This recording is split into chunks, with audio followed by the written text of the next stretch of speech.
Today I'm going to do a quick review of the MT10 versus the MT09. I just finished a test ride of the MT10 at So-So Cycles in Concord, California, and the data is still fresh in my mind, so I wanted to quickly compare the MT10 to the MT09.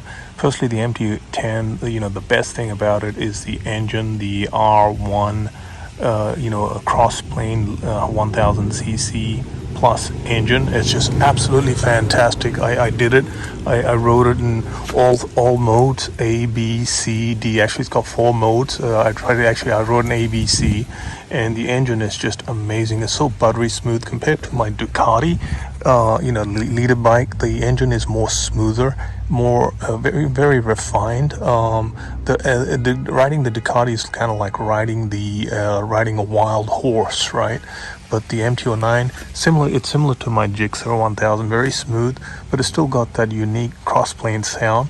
And when I compare that engine to the MT09 engine is no slacker. It's got a triple engine, and my MT09 engine is just as smooth, and and it's just rewarding as the MT10. So both engines sound great, but the cross-plane engine's got a lot of power, a lot of torque.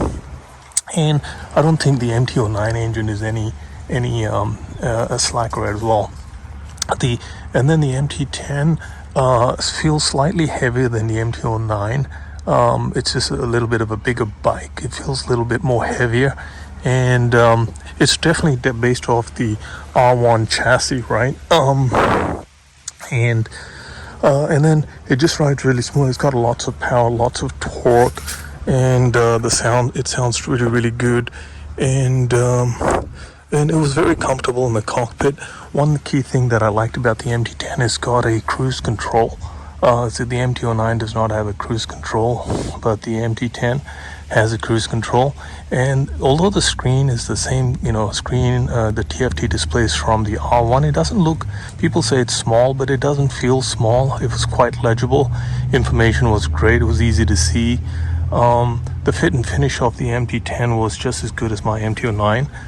Very high quality fit and finish. Now, getting back to the question, right? Initially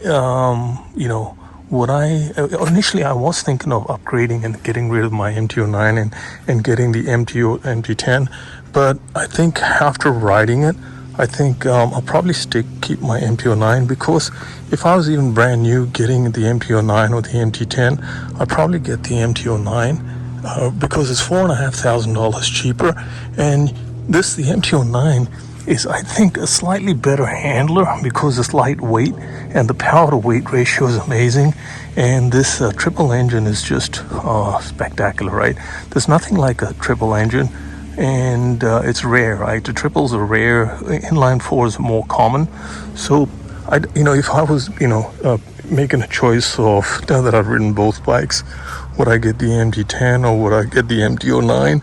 I think the MT09 is probably a better bike, value for money, because this thing starts at 9.5 MSRP, and the MT10 is about 14.1 MSRP, right?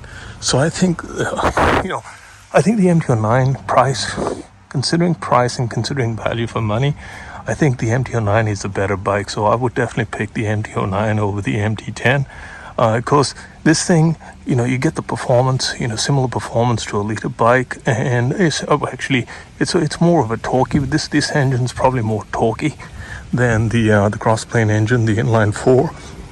And the other thing you get with this bike is better, miles per gallon.